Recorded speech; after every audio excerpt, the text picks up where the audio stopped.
오늘은 히브리서 강의 38번째 시간입니다. 말씀의 부분은 히브리서 13장 1절에서 6절, 설교의 제목은 일상으로 드리는 예배 두 번째입니다.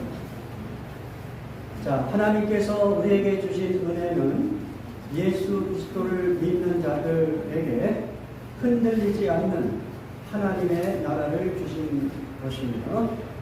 자, 그렇다면 성도는 이러한 하나님의 은혜에 대하여 어떻게 반응하여야 하겠습니까?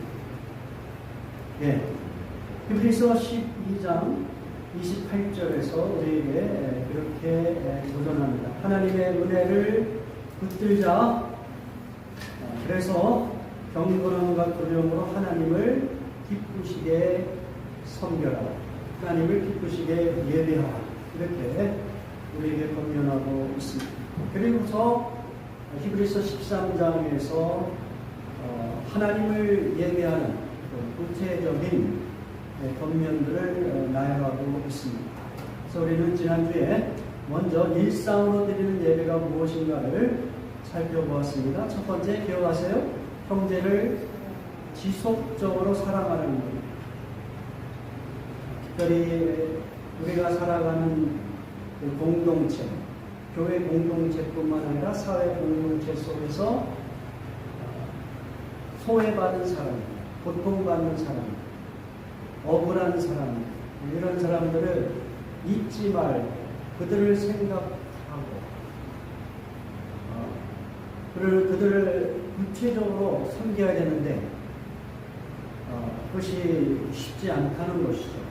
그렇지만 우리가 할 수 있는 가장 최소한의 것이 있다. 그들을 위하여 어떻게 한다?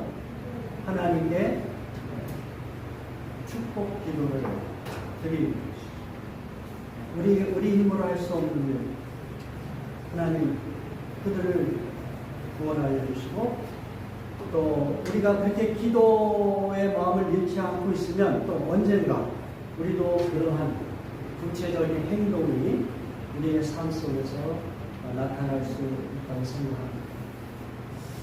그 다음에 두 번째는 결혼 생활을 귀하게 여기라는 것이고, 특별히 음행이라고 하는 것은 우리의 몸 바깥이 아니라 몸 안에 저지르는 아주 심각한 죄, 다른 죄와 구별하여 그 죄는 하나님께서 더 엄중하게 보시겠다는 그런 메시지를 우리가 보았습니다. 왜 그럴까요? 우리의 몸이 무엇이 되었기 때문에?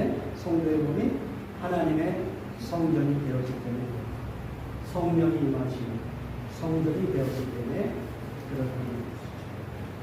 가장 기본적인 것에서부터 우리가 결혼 생활을 안월히 하라고 우리에게 도전하고 있고요. 자, 오늘은 우리의 그 라이프 스타일이 자족하는 그 법을 배우고 그것을 실천하라고 도전하고 있습니다. 그것이 일상 속에서 하나님 앞에 드리는 예배 방식이다. 그렇게 도전합니다. 우리가 이 세상에서 자족하지 못한 아주 큰 걸림돌이 있어요. 그것이 무엇이냐면 돈을 사랑하는 것이다. 이렇게 우리에게 도전하고 있습니다. 오늘 말씀의 본문 히브리서 13장 5절 6절 같이 읽어보면요. 돈을 사랑하지 말고 있는 바를 족한 줄 알라. 그가 친히 말씀하시기를 내가 과연 너희를 버리지 아니하고 너희를 떠나지 아니하리라. 그러므로 우리가 강대에 말하되 주는 나를 돕느니시 내가 무서워하지 아니하리라. 사람이 내게 어찌하리요. 자, 우리가 방금 읽은 이 성경 구절은 개역 성경에서 우리가 인용한 겁니다. 여기 보면은 돈을 사랑하지 말고 있는 바를 족한 줄로 알라. 이렇게 번역을 했는데 헬라어 본문을 보면 이 번역이 조금 미흡한 데가 있어요. 아주 중요한 단어 하나를 빼뜨린 그러한 번역이라고 저는 생각을 해요.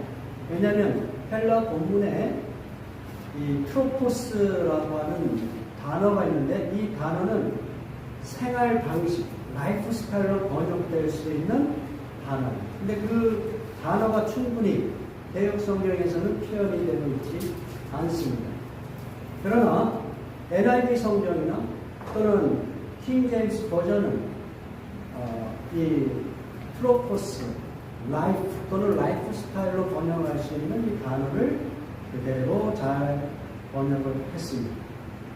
그래서 이 한글 킹 제임스 버전은 그것을 그대로 이렇게 번역을 했습니다. 그 부분이 훨씬 더 좋은 번역이라고 생각해요. 자, 우리 한번 이 구절을 읽어볼게요. 너희의 생활 방식에 한결이 없도록 하고 현재에 가진 것으로 만족하라. 이런 번역이 훨씬 더 풍성하죠. 본문의 헬라 본문에 더 가깝고요. 네.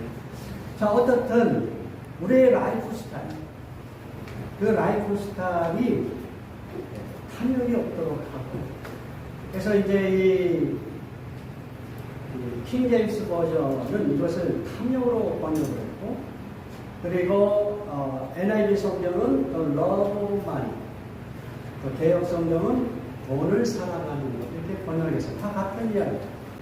자, 그렇다면 돈을 사랑한다는 것, 그것은 무엇인가?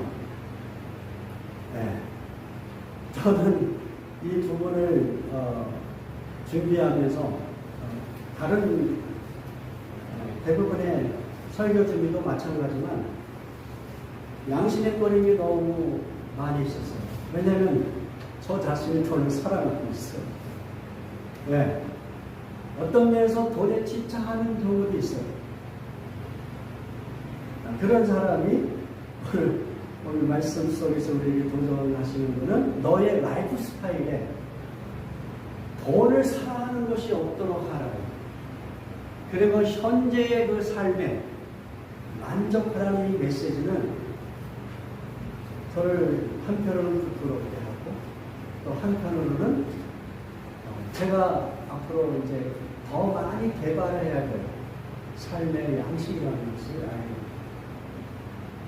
이렇게 나이가 많이 드셨음에도 불구하고 우리는 알게 모르게 돈을 사랑하는 방식으로 살고 있을 수가 있어요.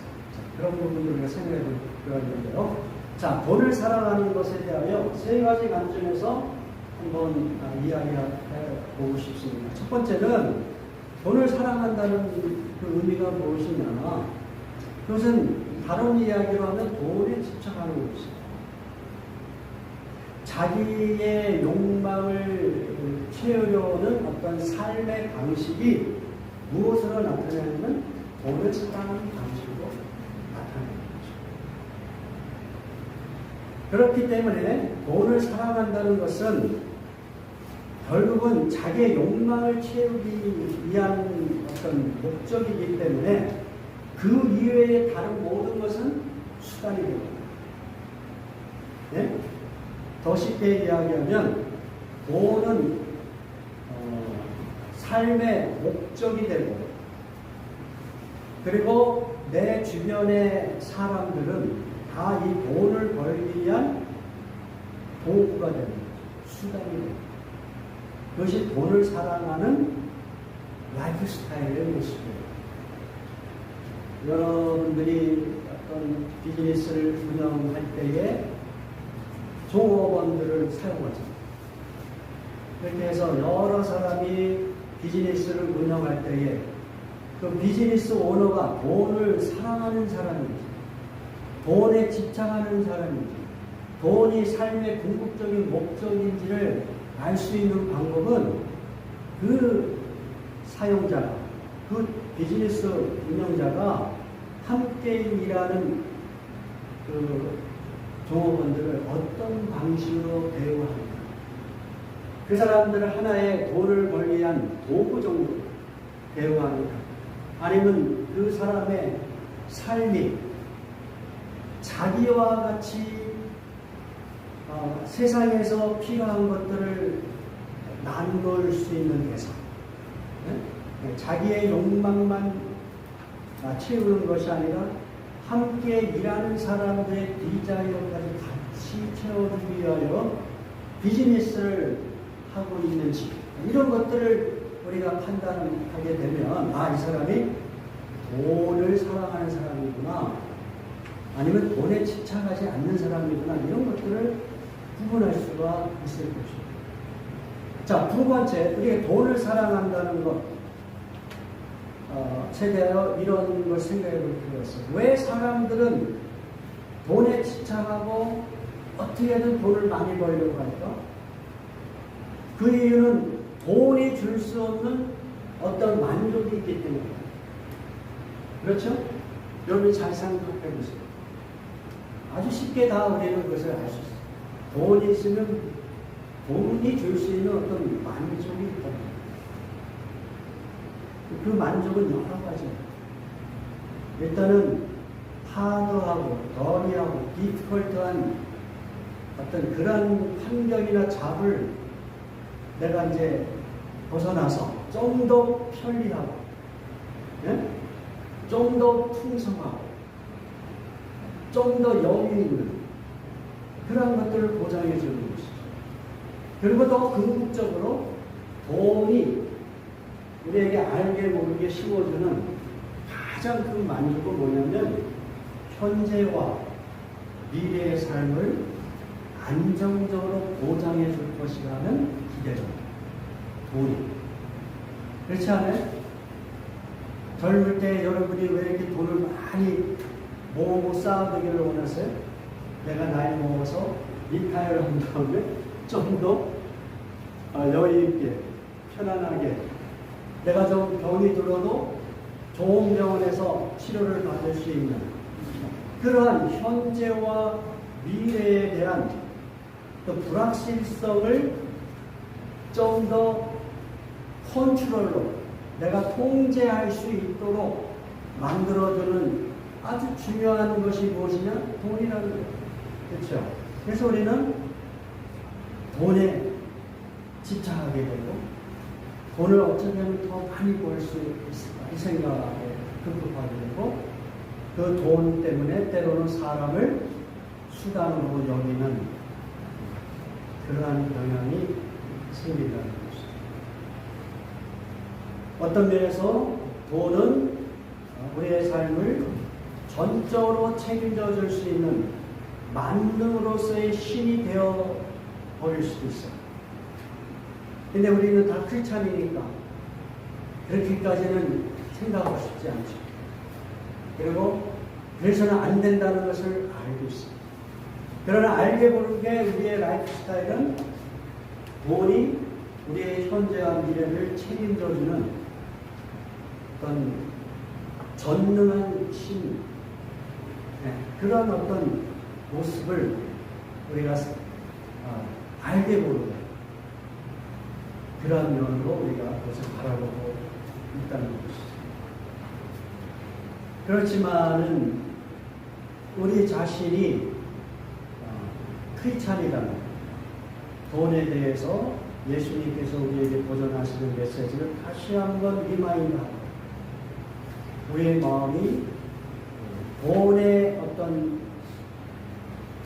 돈에 대한 우리의 우상, 돈에 대한 우리가 만들어 놓은 어떤 신과 같은 전능성, 그런 것들을 깨뜨리고 하나님이 원하시는 삶의 방식을 취해야 되는 것이죠.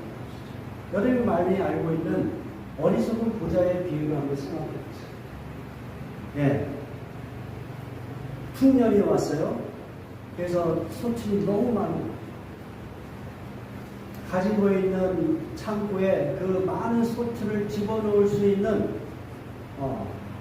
그런 여유가 없어요. 그럼 좀 그 창고에 다 집어넣지 못했으면 그 좀 남아있는 것 가지고 주변에 있는 사람들을 나눈다든지 뭐 이런 아이디어가 없이 좀 더 그냥 더 큰 창고를 만들어서 내 노후의 문제를 해결하는 이런 생각을 가지고 이 부자가 이렇게 이야기합니다. 자, 그 부분을 같이 공부합니다. 누가복음 12장 19절 20절 이 부자가 이렇게 얘기하죠. 그리고 내 영혼에게 말하죠. 자기 스스로에게 말하는 거예요. 우리가 사람들에게 알아듣게 말하지 않더라도 우리는 우리 스스로에게 이런 결심을 하죠. 영혼아, 여러 해 동안 쓸 많은 물건을 쌓아두었으니 너는 마음을 놓고 먹고 마시고 즐거라. 이것이 이제 돈을 사랑하는 사람들의 모습일 수가 있죠. 그리고 돈에 꼭 집착하지 않더라도 우리 대부분은 이런 생각을 가질 수 있어요. 그러나 하나님께서 그에게 말씀하셨다. 어리석은 사람아, 오늘 밤에 내 영혼을 내게서 도로 찾을 것이다. 그러면 내가 장만한 것들이 누구의 것이 되느니라. 지금 예수님께서 이 부자에게 어떤 도전을 하시는 것이죠? 부자는 돈이 자기의 현재와 미래의 안전을 보장해 줄 것이다. 이렇게 생각합니다. 그래서 돈을 어떻게 하든 자기의 목적에 맞게 세이브하고 그리고 그 용도로만 돈을 사용하려고 했던 것이다. 그러나 그의 기대와는 다르게 하나님께서는 그를 언제든지 이 땅에서의 삶을 순식간에 마치도록 하실 수 있다는 것입니다. 다시 이야기하면 현재와 미래의 삶은 누구의 통제 속에 있어요? 하나님의 통제 속에 있다는 거예요. 돈이 통제하는 게 아니에요. 나의 어떤 욕망과 탐욕이 투사된 그 돈이 나의 현재와 미래를 책임져 주는 것이 아니라는 것입니다. 눈에 보이는 현상으로는 충분히 그렇게 생각할 수가 있어요. 또 우리의 경험으로도 충분히 그럴 수 있어요. 그런 것 같아요. 정말 돈이 내 현재와 나의 그 미래를, 나의 노후 생활을 책임져 줄 수 있을 것 같은 생각이 들어요. 그렇죠? 그래요, 안 그래요? 지금 리타이어 시킵니다. 그런 것 같아요. 나이가 뭐 젊을 때는 그런 생각 많이 안 했는데 이제 리타이어 하게 되면 이게 더 절실한 거예요. 뭔가 있어야지 나의 노후 생활이 보장되지 않겠어요? 네. 돈은 정말 우리에게 우리의 삶을 통제할 수 있는 신과 같은 모습을 담고 있다는 거예요. 현실적으로. 그럼에도 불구하고 크리스찬들이 명심해야 될 것은 나의 경험과 지금까지 나의 지혜를 통하여 돈이 그렇게 막강한 권력을 갖고 있는 그 전능한 신같이 보여도 우리는 하나님의 말씀을 붙들고 우리의 우상을 어떻게 깨트려야 돼요. 그리고 어떤 고백을 해야 되냐면 나의 현재와 미래는 돈이 보장해 주는 것이 아니라 누가 보장해 준다? 하나님이 보장해 주십니다. 하나님이 나의 삶을 통제하시는 것입니다.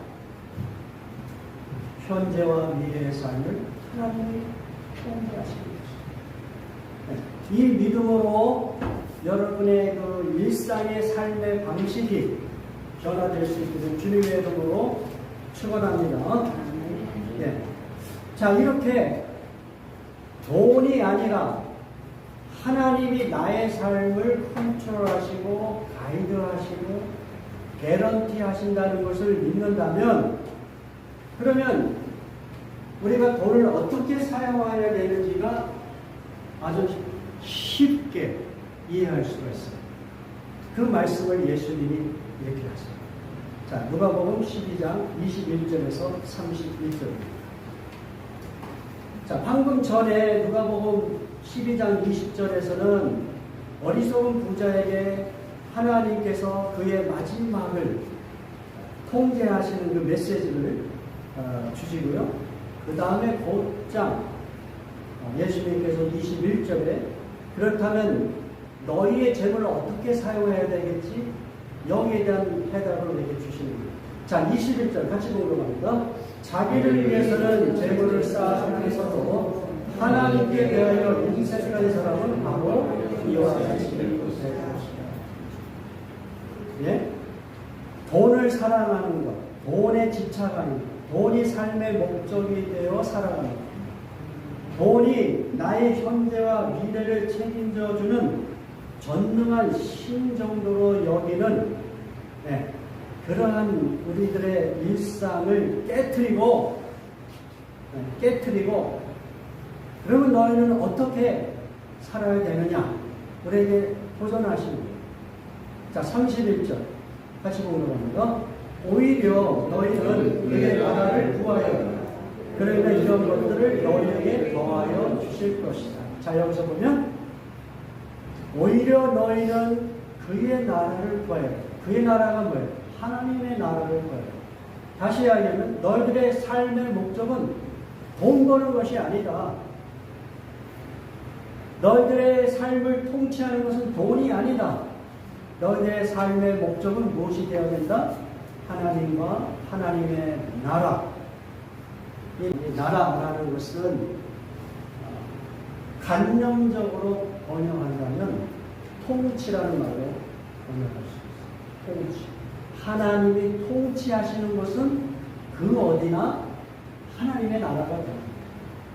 그러니까 성도들이 이미 하나님과 동행하는 하나님의 성전이 되었잖아요.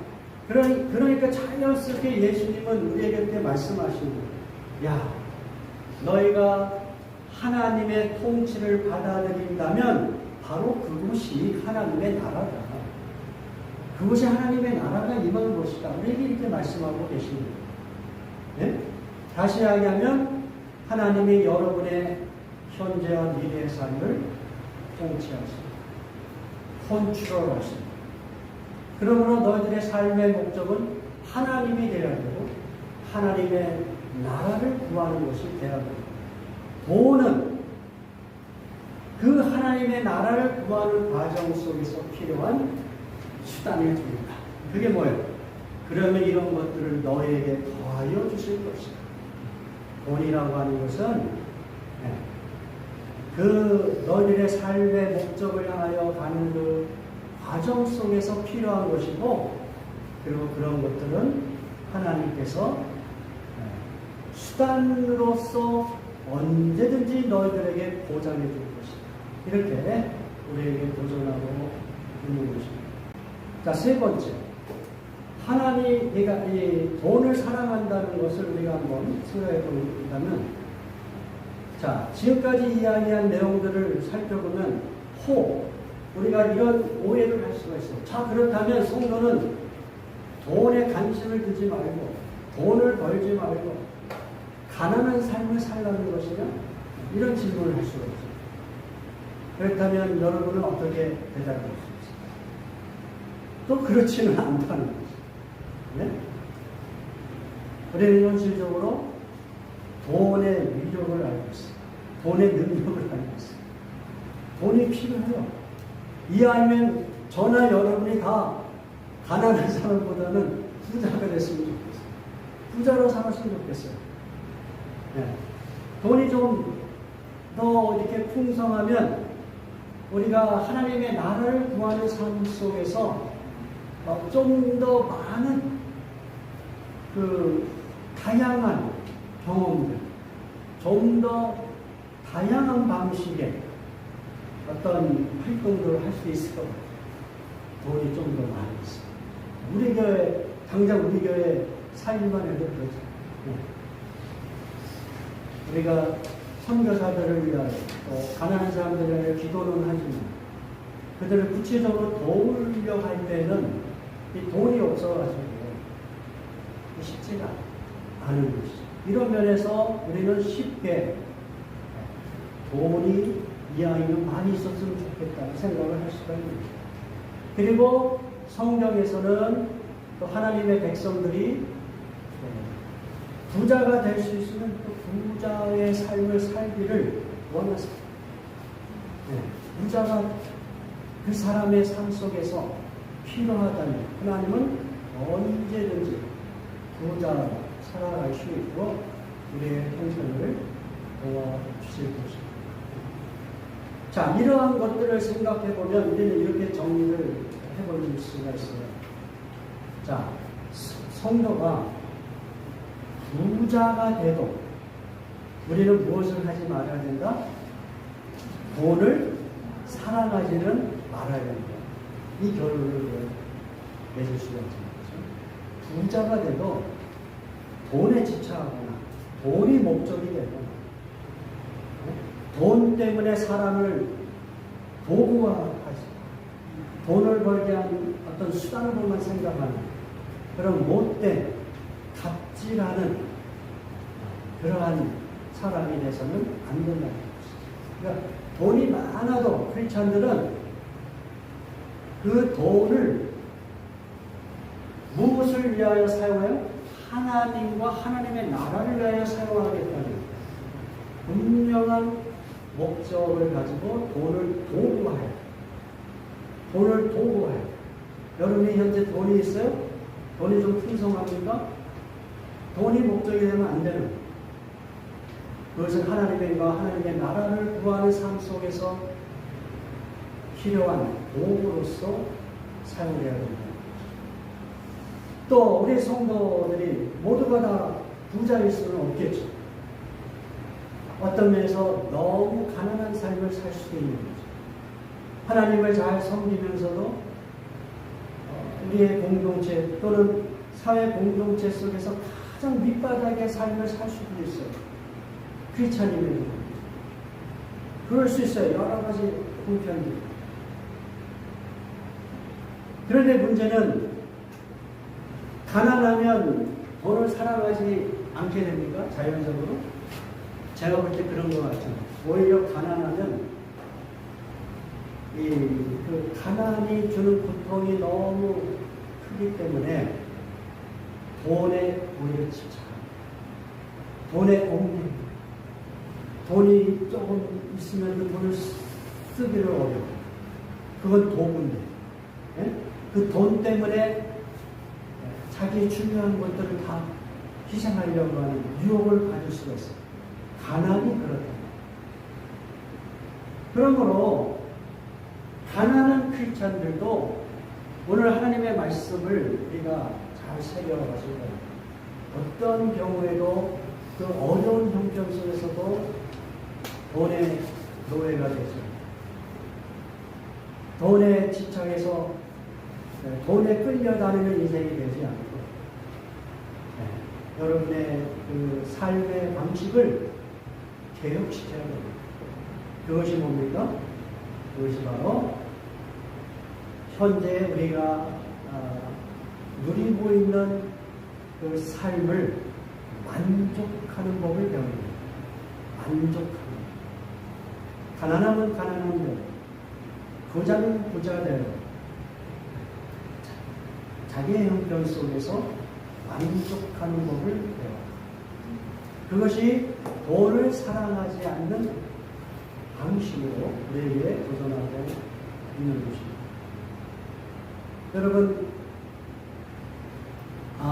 오늘날의 현대인들은 자기의 현재의 그 삶을 결코 만족하지 못해요. 그래서 우리가 흔히 그 이야기를 하잖아요. 우리가 7, 80년대만, 90년대까지만 해도 한 가정에서 가장 한 명만 일해도 아내, 그 와이프와 아이들을 다 이렇게 교육시키고 키우는데 문제가 없었어요. 그렇죠? 미국도 마찬가지예요. 그 다음에 이제 20년, 30년이 지난 다음에 이 자본주의가 온 세상을 이제 뒤덮고, 그리고 이 문명이 더 발달되고 생산 활동이 더 왕성화되고 그런 과정 속에서 정말로 모든 것이 다 풍성해졌어요. 지금 뭐 로봇도 만들고 사람 대신에 일할 수 있는 어떤 그 노동력이 제공이 되고 AI가 개발이 되고 뭐 이런 여러 가지 상황들은 어쩌면 우리에게 더 많은 여유의 시간을 주고 더 많은 어떤 만족감을 줘야 되는데, 그러나 한국이나 미국에 있는 사람들의 삶의 모습은 어때요?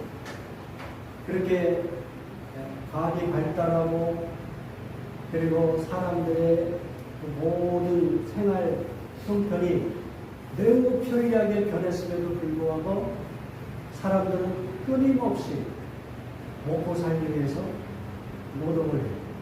그 이상한 거예요. 그것도 혼자 일해가지고 못 먹고 살아요. 이제는 와이프까지 일해요. 두 사람이 다 같이 열심히 일을 해요. 그게 이상한 거예요. 우리가 만들어가는 세상은 이런 세상이라는 거예요. 그래서 이러한 모습을 그 독일의 철학자 한병철이라는 사람이 있어요. 여러분 들어보셨어요? 이 사람이 쓴 작은 소책사가 있어요. 한 100페이지 될까요? 우리나라 말로는 그 책 제목이 피로사예요. 피로사. 오늘날의 현대 문명이 사람들을 끊임없이 무한정에 노동을 하게 만듭니다. 무한정의 어떤 자기 개발을 하도록 강조하는 세상.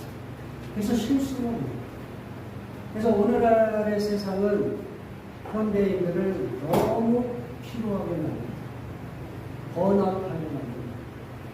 그 결과로 우울증을, 스트레스의 어떤 고통을 경험하는 것이 현대사회다. 이렇게 진단하고 있습니다. 그러면서 이 한병철 철학자는 오늘날의 그 신자유주의 이데올로기와 가인 노동을 비판하면서 멈춤의 시간을 강조합니다. 멈춤의 시간.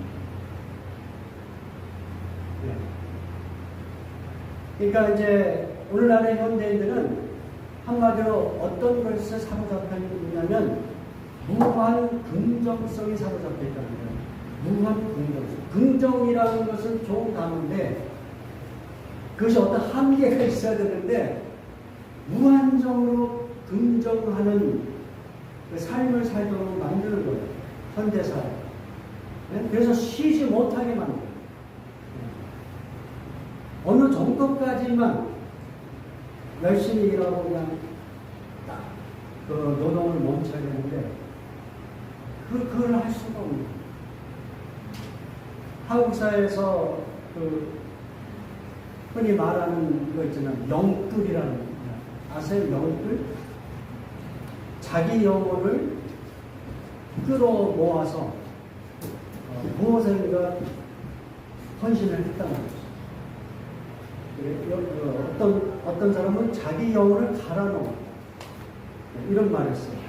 근데 저는 이 단어를 들을 때마다 섬찟. 자기 영혼을 갈아넣었다?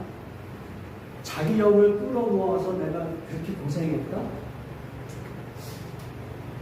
그게 얼마나 끔찍한 단어인데 그런 말을 쓰죠? 자기 영혼이라는 게 뭡니까? 자기에게 있어서 가장 중요한 것이 뭐예요? 자기 영혼 아니에요? 자기 영혼?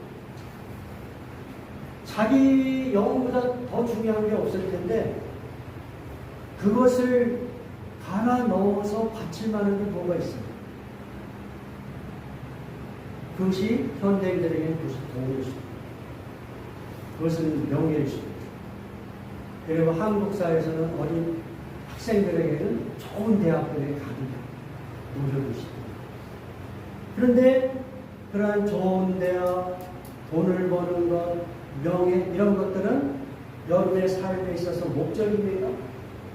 다 수단인 거예요. 여러분의 영혼을 풍성하게 하기 위한 수단일 뿐이지 그것이 목적은 아니란 말이에요. 여러분의 영혼이 풍성해지는 것 그것이 목적이 돼야 되지 않겠어요? 네. 돈이 목적이 되는 건 안 되는 거잖아요. 잘못 이 삶을 살아간다는 거예요. 영끌하였다, 내 영혼을 갈아넣었다는 표현은 인생을 잘못 살고 있는 거예요. 하나님의 말씀에 아주 반대되는 삶을 살고 있는 거예요. 이런 사회 속에서 이 철학자 한병철의 멈춤의 시간, 이것은 우리에게 매우 필요하다고 생각합니다. 그러면서 그는 세 가지를 제안합니다. 첫 번째는 느리게 행동하고 사고. 미국에서도 이 멕시코 사람들을 만나면 제가 한국 사람이라는 것을 알면 알자마자 첫 번째 하는 얘기가 뭐냐면 빨리빨리 해. 한국 사람은 떠오르는 이미지가 빨리빨리라는 단어입니다. 빨리빨리. 우리의 그 모습 속에 이 급함이 있답니다. 제가 할 말이 없어요. 제 아내는 알아요. 제가 얼마나 마음이 급한지. 저는 한번 이렇게 뭘 하자 그러면 순식간에 막 계획이 툭툭 나와가지고 그걸 막 해야 돼요. 좀 이게 하루 이틀 여유 있게 좀 더 생각하고 이것이 쉽지 않아요, 저한테는. 네. 머리가 좀 그렇게 되어요. 그런데 정말 저도 이 부분에 대해서 도전을 했습니다. 느리게 생각하고 느리게 행동. 네. 우리의 삶의 방식을 생각합니다. 두 번째 이 사람이 도전하는 것은 주변을 다시 새롭게 보도록 노력합니다. 내 주변에 있는 것들을 새로운 방식으로 보는 법을 개발하는 것.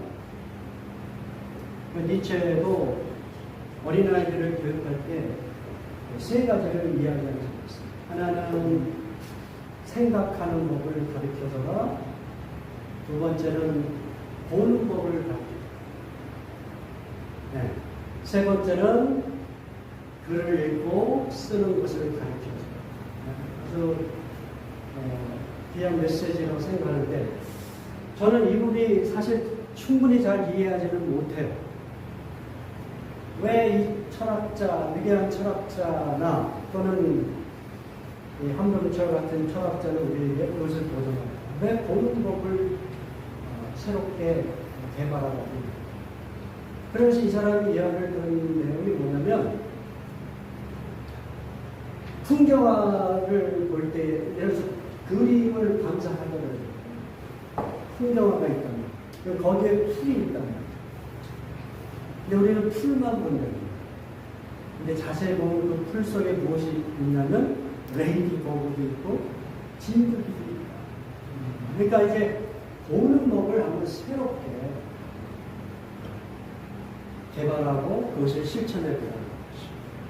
그것이 우리의 삶을 훨씬 더 여유 있고 더 나아가서는 만족을 누릴 수 있는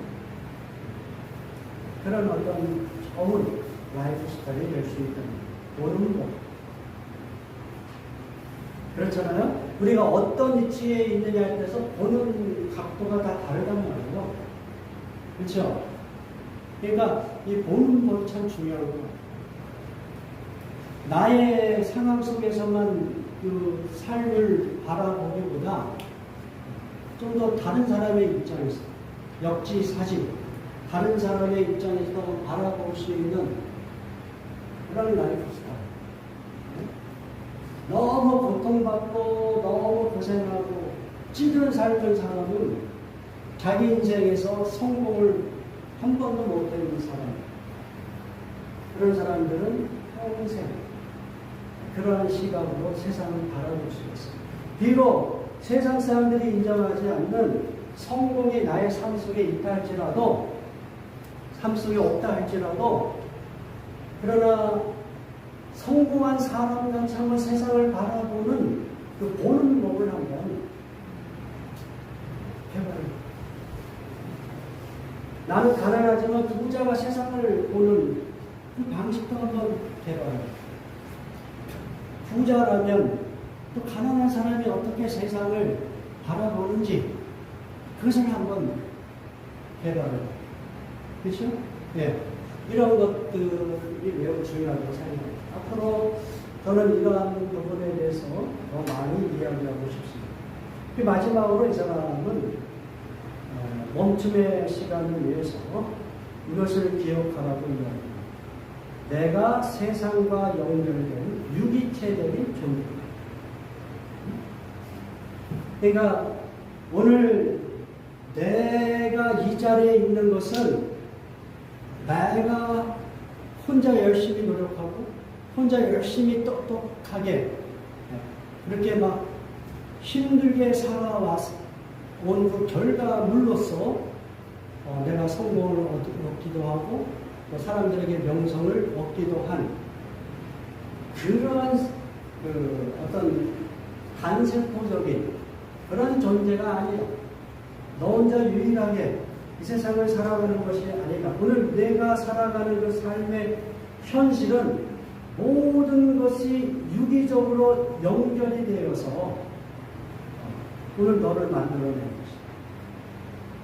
너의 가족일 수도 있고 부모일 수도 있고 친구일 수도 있고 함께 일하는 직장인일 수도 있고 더 나아가서 내가 살아가는 그 어떤 커뮤니티 디벨롭먼트가 나의 그 삶을 만들어갈 수도 있는 거예요.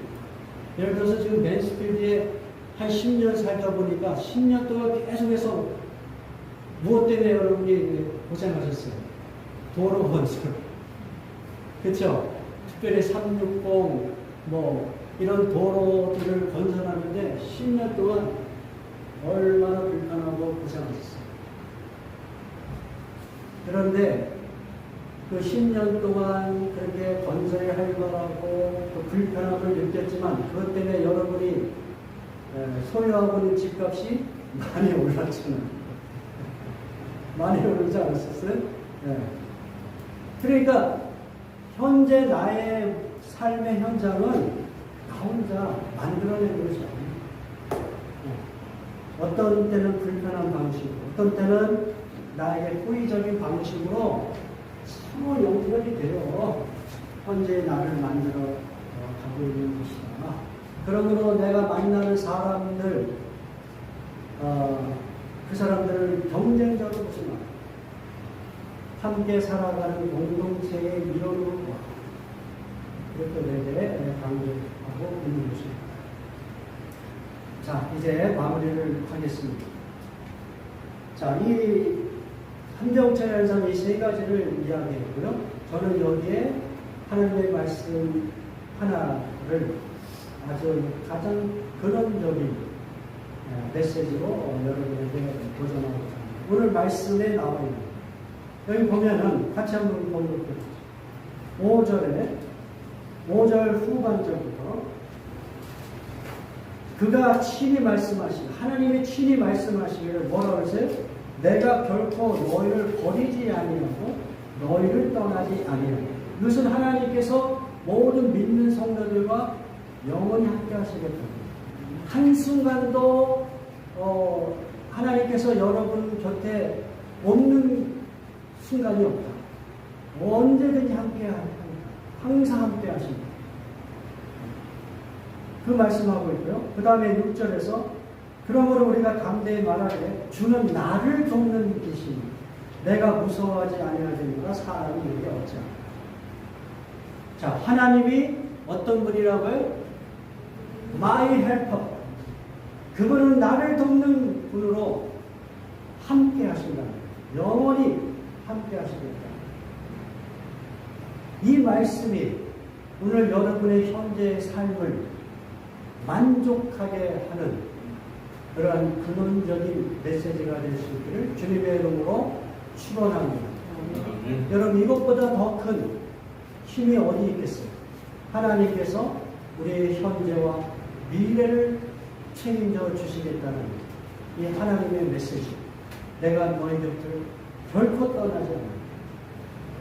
나는 너를 돕는 자. 이 메시지를 붙드시고 돈의 노예가 되지 마시고 돈을 수단으로 사용하시고 하나님의 나라와 하나님의 영광을 구하는 삶을 살 수 있기를 주님의 이름으로 축원합니다. 우리 다 같이 기도하겠습니다.